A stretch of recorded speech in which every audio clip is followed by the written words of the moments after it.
10 விரல் கோலம் போட பூமி மேல முளைச்ச சித்திரமே அசைவ பார்த்து பார்த்து கூடு எனக்கு புன்னகைச்சால போக தோகையாக சிரிச்ச பெட்டகமே யாருக்கு இங்கு யாரு காவல் மாறி போச்சு கணக்கு. அஸ்ஸலாமு அலைக்கும். மரியம் குக்கிங்லேருந்து பேசுகிறேன். ரொம்ப நாளாச்சு, ரொம்ப நாள் கழிச்சு போடுறேன். இப்போ வந்து சொரப்புடி போட போகிறோம். அதுக்கு வந்து கோழிக்கறி சொரைக்காய் வந்து 4 சொரைக்காய் எடுத்து வச்சிருக்கிறேன். கோழி வாங்கி வச்சிருக்கிறேன். அதை வந்து சின்ன சின்னதாக வெட்டி போட்டு போடுவேன். அதை காட்டுறேன். 1 கிலோ கறியே இந்த மாதிரி சின்ன சின்னதாக வெட்டி போடணும். இல்லை கொத்தி வேண்டாலும் போடலாம். கொத்தி போட்டால் ரொம்ப நைஸாக போயிடும். அதனால நம்ம முழுசாக நெஞ்சு கறி வாங்கி இந்த மாதிரி வெட்டி போட்டுக்கலாம்.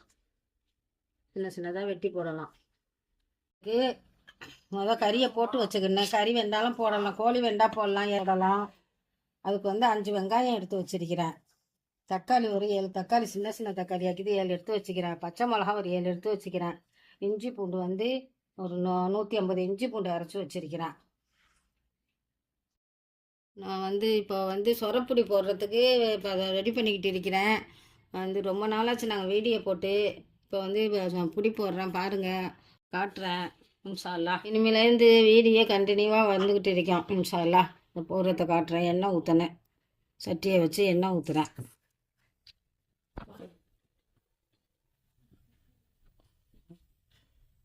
ஒரு துண்டு பட்டை, பெரிய சைஸ் பட்டையை வந்து சின்னதாக எடுத்திருக்கிறேன். அது போடணும். பட்டை கொஞ்சம் லேசாக வாசம் கொடுத்துக்கிட்டு வரும்போது வெங்காயம் போடணும்.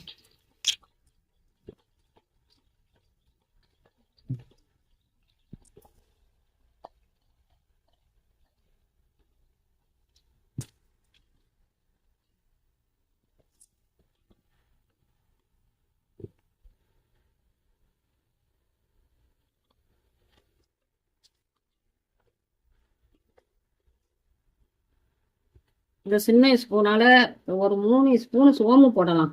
சோம்பு போட்டால் நல்லா வாசமாக இருக்கும். வெங்காயம் கொஞ்சம் வதங்கிக்கிட்டு வரணும். பச்சை வாசம் போகிற வரையிலையும் அது வதக்கணும். பச்சை வாசம் போய்கிட்டு தான் மற்றதெல்லாம் போடணும்.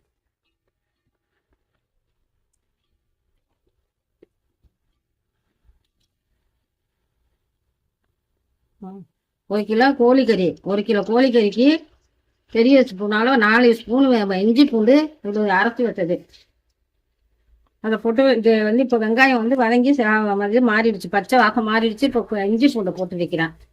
போட்டு இதை வந்து நல்லா கிளறணும். நல்லா கிளறி இஞ்சி பூண்டோட வாசம் போன உடனே தக்காளி எல்லாம் போடணும். தக்காளி, பச்சை மிளகா. இப்போ வந்து பச்சை மிளகா போடணும். ஒரு 7 பச்சை மிளகா போட்டு வைக்கிறேன்.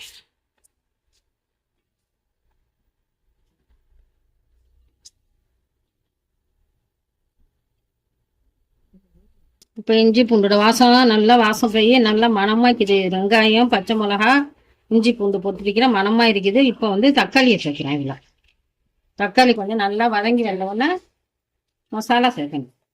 ஆமாம், அரைக்கிற தக்காளி.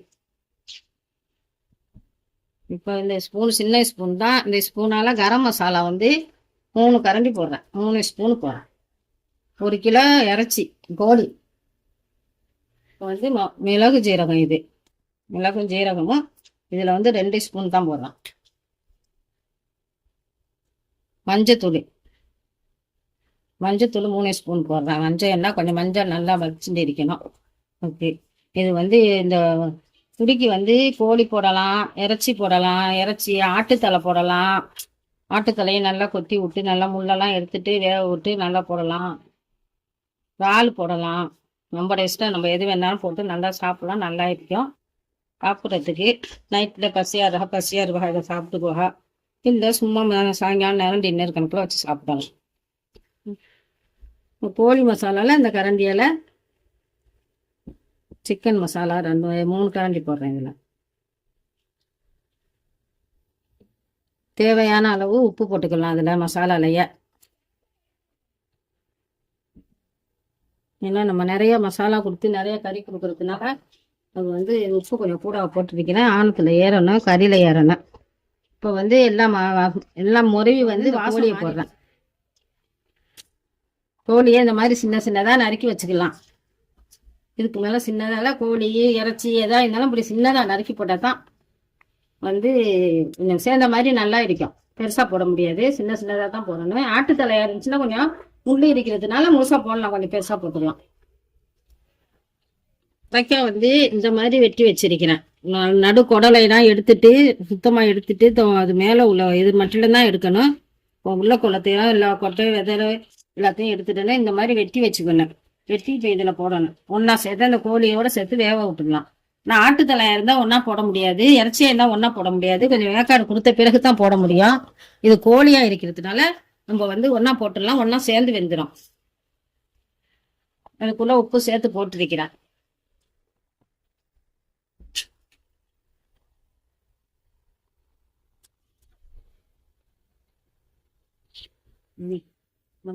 இந்த மசாலா போட கொஞ்சம் மறந்துட்டேன், இப்போ வந்து போடுறேன். இது என்னன்னா எல்லாமே சேர்ந்து போட்டு அரைச்சது. மிளகு, ஜீரகம், மல்லி, மிளகா, பெருஞ்சீரகம், சோம்பு எல்லாம் இது கொட்டை எல்லாம் சேர்ந்து அரைச்சது. எல்லாத்துக்கும் போடலாம் அந்த மசாலா.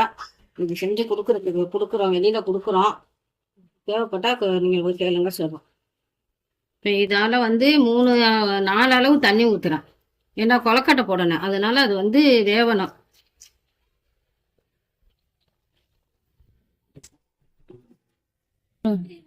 அது கறியை தாளிச்சு விட்டுருக்கிறேன். அது ஒரு 15 நிமிஷம் வேகணும். ஏன்னா தண்ணி எல்லாம் கொதிச்சு வந்து அது வெந்து வர்றதுக்கு 15 நிமிஷம் ஆகும், 1/4 மணி நேரமாச்சும் ஆகும். அது வரையிலையும் மாவு கொலக்கட்டைக்கு உள்ள மாவு கணக்கு இருக்கும்.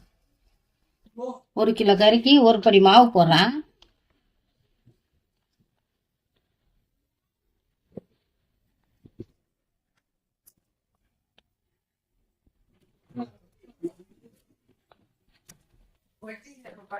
கொஞ்சம் லைட்டா லேசா இனிச்ச மாதிரி இருக்கணும் கொலக்கட்டைன்னு சொல்லிட்டு சீனி போடுறேன். அதுக்கு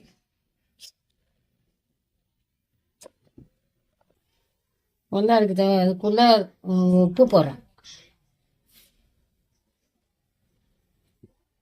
2 ஸ்பூன், அதால 2 ஸ்பூன் போட்டுருக்கிறேன்.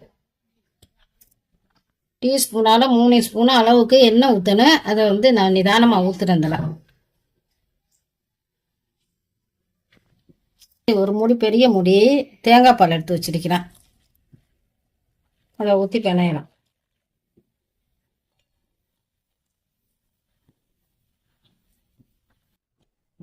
இது வந்து சப்பாத்தி மாவு பதம் நம்ம பிணையணும். கொலக்கட்டை மாவு எல்லாருக்கும் தெரியத்தான் செய்யும், இருந்தாலும் நான் தெரியாத ஹல்வலுக்கு பார்க்குற ஹல்வலுக்கு தெரியுமேன்னு சொல்லிட்டு சொல்கிறேன். இது வந்து சேர்ந்து சப்பாத்தி மாவு பதத்துக்கு வரணும். நம்ம சப்பாத்தி மாவு எப்படி பிணையிறோமோ அந்த அளவுக்கு இருக்கணும். இப்போதான் கொலக்கட்டை எரிக்கி பிடிக்கிறதுக்கு வரும். சப்பாத்தி மாவுக்கு மேலே இலக்கமாக தான் இருக்கணும். ஏன்னா இது ஊறும். இப்போ இது வந்து இந்த கொலக்கட்டை மாவு வந்து நம்ம குறப்பாக அரைச்சி வச்சிருக்கிறோமா, அது வந்து ஊறும் கொஞ்சம். அதனால கொஞ்சம் சப்பாத்தி மேலே நல்லா தண்ணியாக தான், கொஞ்சம் கொலப்பாக தான் இந்த அளவுக்கு இருக்கணும். இப்போதான் குடிக்க முடியும். இப்போ வந்து இதில் வந்து ஒரு காவாசி மாவை எடுத்து தேங்காய் பால் கொஞ்சம் வச்சிருக்கிறேன். அதில் வந்து தண்ணி ஊற்றி இதில் இதில் அந்த உருண்டையை எடுத்து இதில் போட்டு நல்லா இப்படி கரைச்சி வச்சுக்கணும். கட்டி இல்லாத அளவுக்கு கரைச்சி வச்சுக்கணும் நல்லா.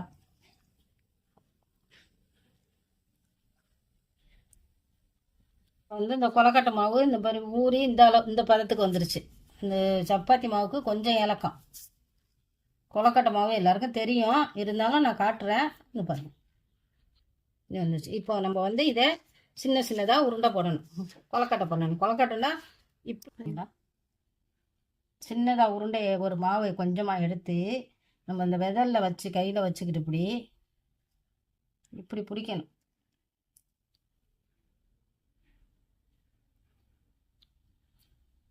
இப்போ வந்து நான் வந்து போட்டது கறியும் சுரைக்காவும் நல்லா வெந்து நல்லா கொதிச்சு வந்துருச்சு. நல்லா வெந்துருச்சு, சுரைக்காவும் வெந்துருச்சு, கறியும் வெந்துருச்சு நல்லா. இப்போ வந்து கொலக்கட்டை இந்த மாதிரி பண்ணி கொலக்கட்டை இப்படி பண்ணி வச்சிருக்கிறேன். இப்போ வந்து ஒன்றா தான் போடணும். ஏன்னா எல்லாம் ஒன்றா போடக்கூடாது, போட்டால் ஒன்றா சேர்ந்துக்கணும். அதனால தனித்தனியாக எடுத்து போடணும். இப்போ எல்லாம் போட்டுட்டோம். போட்டு அது நல்லா கொதிச்சுக்கிட்டு இருக்குது. இது நல்லா வெந்த உடனே தான் கிண்டணும். இப்போ கிண்டிட்டோம்னு சொன்னால் கொலக்கட்டை வந்து நசிஞ்சு போய் அதோட சேர்ந்துடும், அழிஞ்சு போயிடும். இப்போ நல்லா அது வெந்த பிறகு கிண்டணும். அப்புறம் காட்டுறேன்.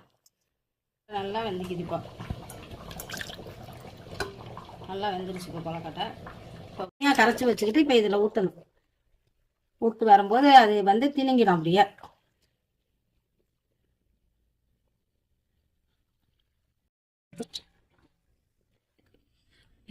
இப்போ வந்து கொலக்கட்டை ரெடி ஆகிடுச்சு. புடி இந்த பாருங்க, இந்த பதத்தில் இருந்தால் போதும், திங்கிறதுக்கு நல்லா இருக்கும். கொலக்கட்டையோடு அந்த கூழ் இப்படி நல்லா இருக்கும் திங்கிறதுக்குள்ளே, எடுத்து திங்கிறதுக்கு. கறி, சுரைக்காய், கொலக்கட்டை, கூழ் எல்லாம் சேர்ந்து ரொம்ப நல்லா இருக்குது, சூப்பராக இருக்குது. நீங்களும் செஞ்சு திண்டு பாருங்க. இன்ஷா அல்லாஹ் வந்து எப்படி இருக்குதுன்னு செஞ்சு பார்த்துட்டு எங்களுக்கு கமெண்ட் சொல்லுங்கள். அடுத்த வீடியோ நாளைக்கு காட்டுறேன். அஸ்ஸலாமு அலைக்கும்.